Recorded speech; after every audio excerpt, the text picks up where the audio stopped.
This time, let's talk about like the form of the lips, and specifically female lips and a neutral position. As we know, lips are very moving parts, and because of the facial expressions, we have to start from something. So this is neutral, young female lips. And as you can see here, we have color information. So basically, it kind of looks like it's in real life. To sculpt female lips, especially from the source materials, is especially hard because we have a lot of color information like lipstick, and also the skin sometimes has been changed, and all kinds of cosmetics. So it's very hard to understand the form. So it's very confusing, especially the lips itself. So for that reason, I used to remove all the color information just to see the form without any color distortion. So now it's much easier to understand it.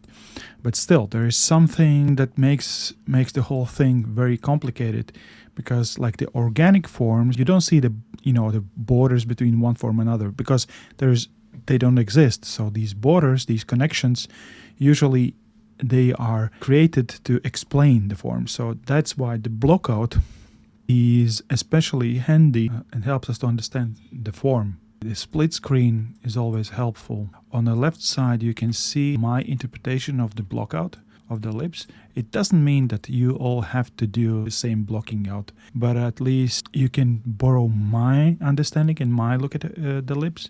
There have been many attempts to divide the lips into the forms, into separate elements, and Goldfinger was one of the, I think, like one of the greatest examples, not only dividing the lips, but also naming those elements that you create to separate forms. So in reality, these kind of forms, they don't exist. So they kind of invented to explain this one. But in the same time, it comes very handy. Before we start talking about the forms, you have to consider that lips are not kind of like some separate element of the face. They are located into area, and I usually talk about the whole architecture around the lips. I call it the mouth area. So the lips itself is just only part of this mouth area or lip area. Before we start analyzing the architecture, we have to understand one very important thing that is usually mentioned before we start talking about the lips. And in particular, this is the surface where the lip area is located on. And it's not flat. The most important thing you have to understand. And some authors even call this area a mouth barrel.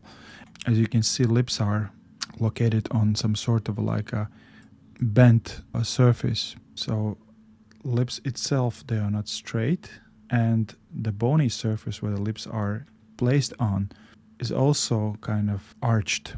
And if we look from the side, you can see that there is this like spherical shape, and it's not the cylinder.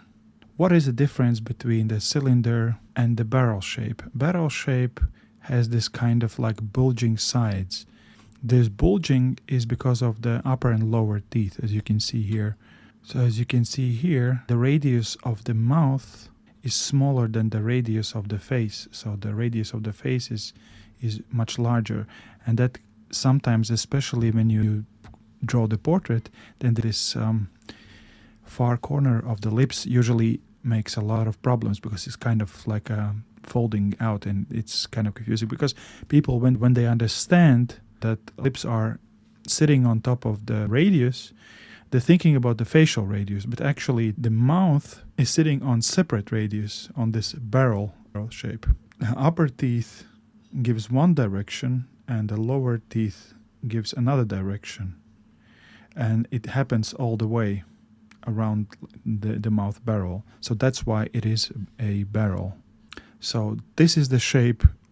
We're going to construct the whole architecture of the mouth area. So let's get back to the lips and the forms of the lips itself, or let's say the architecture of the mouth. Okay, now we understand the mouth is sitting on top of the barrel, and there is more to say, that the barrel, as we know, like the barrel have this spherical shape, has two parts. It has top part and the lower part. So I call this the roof of the mouth, and this is called the pillars of the mouth. So this is the roof of the mouth, and here you see the pillars of the mouth. And the pillars of the mouth, like in this picture, they're kind of very visible. But when you look at on the skin, you barely can see these pillars. Especially on a female, you don't want to make them very pronounced. So you kind of make them pronounced, but then you make them a little bit less pronounced. Both pillars of the mouth, they're creating the support for the lower lip. If you look from the side, you can see these two pillars. They're not located vertically, but they kind of going from backside to front. So they're kind of pointing from backside to up.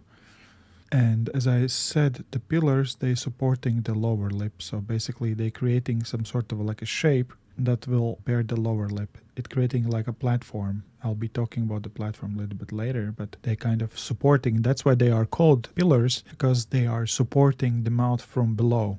But if you look at the roof of the mouth, it's kind of covering the upper lip. And of course you have this bow shape. But before you start building the bow shape, you want to think about as it is like a one singular cylindric shape. And as I mentioned, you don't want to pronounce them very strongly. So you have one pillar and then you have another pillar. And then as they go down, they kind of start to fade out. So in reality, you don't see these kind of very pronounced shapes. This is due to muscle that presses the lower lip called depressor labia inferioris. And the next structure is the chin, which is kind of squeezing in between the pillars. So we have like one pillar, and we have another pillar, and the chin is kind of squeezing in between. Therefore, they're creating the space. Of course, on the female, you don't want to make it very pronounced and very massive. So all the shapes on a female, they're kind of more gentle and more soft. And you might ask, what is these blue shapes that kind of covering the roof? These blue shapes here, those are nodes. They're starting almost from zero. They're kind of sliding on. They don't create any bump here, so they're kind of connected. And slowly but surely they start to kind of disconnecting and creating their own shape. This bulging here is the node. We have the orbicularis oris muscle with the lips in the middle. So orbicularis oris muscle has connective tissue nodes in the corners where you have various muscles connected. So as I mentioned already, every structure that have to be connected to something uses the connective tissue. In this case, there is like multiple muscles connected to the corners of the mouth. Therefore, there is some more bulging structure. On male, you see it more pronounced. On female, it's less pronounced, but still you can see it. When you look at the skin, of course, these structures are not that pronounced, as I mentioned. So not what we know now.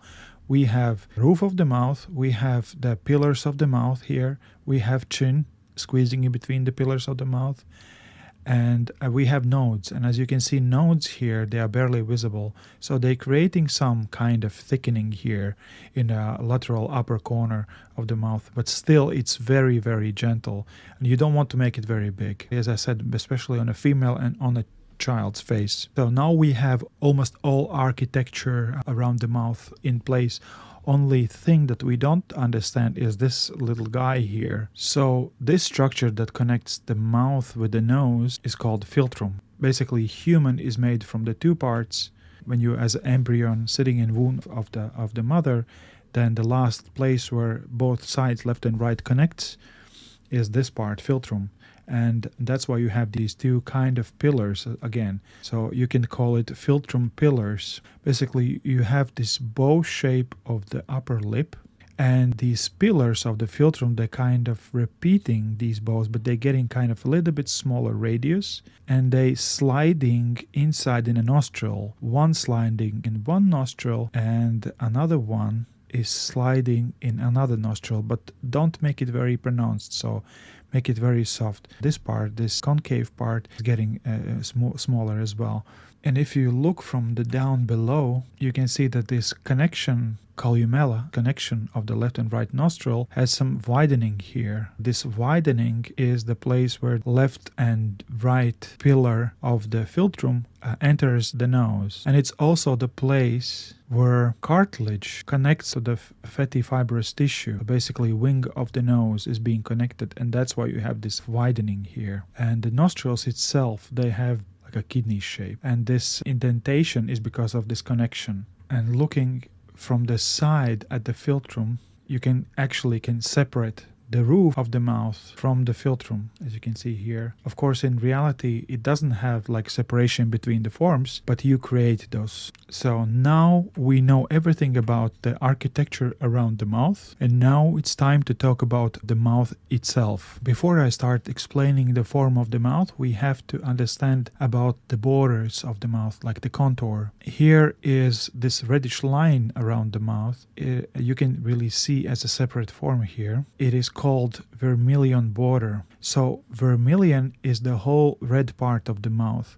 and vermilion border is connective tissue that connects the skin or mucosa of the mouth to the skin of the face. And that's why this is called vermilion, and this is called vermilion border. And vermilion border is visible as a separate structure. Upper lips vermilion border, especially on a young female, it creates some sort of like this upper vermilion surface here.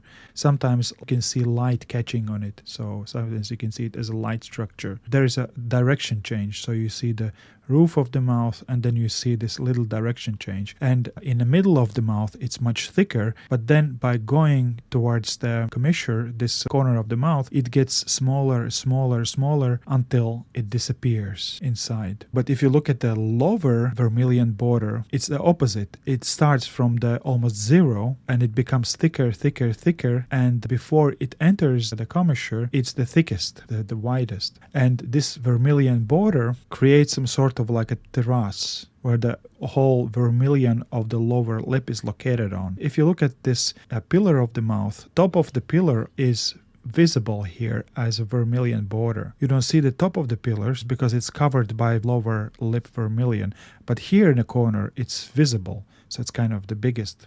Sometimes the vermilion of the lower lip creates thickening here in the middle of the lower lip, and then there's a little cavity here, cavity in between the left and right pillars of the mouth, like a dark spot. So what about the lips itself? How can we divide? So let's start with the upper lip. So in the middle of the upper lip, you have this little tubercle called tubercle of the upper lip, so it's only one in the middle. And if you look at the lower lip on the platform, there is like a blob that can be separated in two tubercles. So you have one tubercle on the upper lip, and then you have two tubercles on the lower lip. These two tubercles, they kind of pushing onto the upper lip, and they create this arching.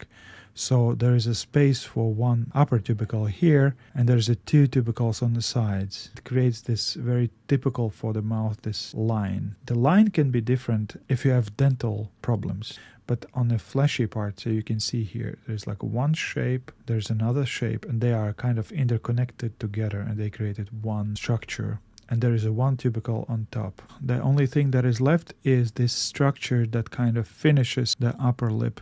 Very important thing when we're talking about the lips is the thickness of the lips. Here you have this tubercle which can be divided into the front and bottom surface. It's very important to have this division between one surface and another surface, because if you don't, then you will not have the thickness of the lips. So as more thicker lips you have, as wider this surface is. And this surface of the upper lip follows all the way of the upper lip, and then it kind of rolls inside.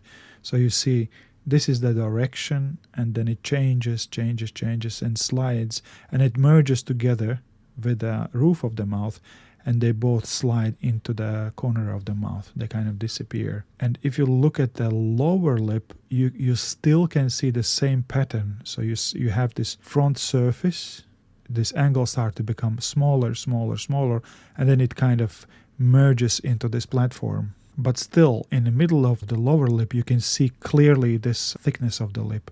This thickness of the lip is very important when you create this full lips. Usually female lips are fuller than the male lips. So you have this very distinctive thickness of the lower lip and also distinctive thickness of the upper lip. And then you have another plane here and another plane here. And then you have platform here. And then you have this vermilion border.